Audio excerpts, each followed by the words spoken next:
Sa magandang umaga po sa ating lahat. Thank you for having me. It's my first time to attend the AFAD conference seated in front.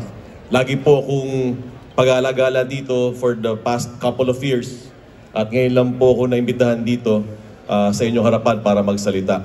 Ito po aking pangalawang buwan bilang hepe ng National Police Commission. Ang hindi niyo po natatanong, kasama niyo rin po ako. Ako po isang gun enthusiast. Ako po Type 5 LTOP holder. Secret shooter. Huwag niyo na akong tanong. Ang sinasalihan ko po yung unsanctioned PPSA matches. Kaya mismo,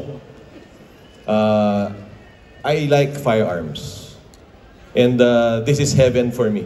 And totoo lang po, no, ako po'y naimbitahan dito para maging inyong tagapagsalita ngayong araw na ito. Ako po'y, hindi lang po ako ginalak, ako po'y kinilig.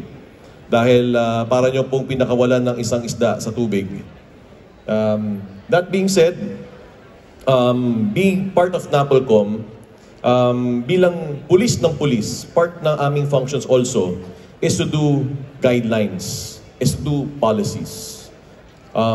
So let it be said that while I'm here, I still have 5 years and 7 months, 6 months left in my term. Medyo mahaba pa. We will be friendly to all gun owners.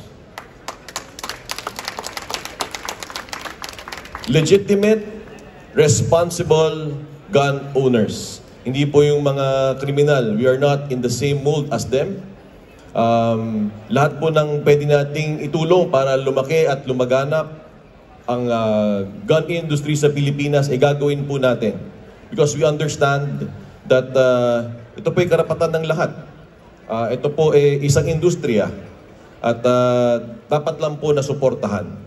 So that being said, anything that you need, be it new legislation, be it new policies from the National Police Commission, be it assistance from the Firearms and Explosives Office, we are here behind you. The National Police Commission is 120% behind the AFAD. Maraming salamat po.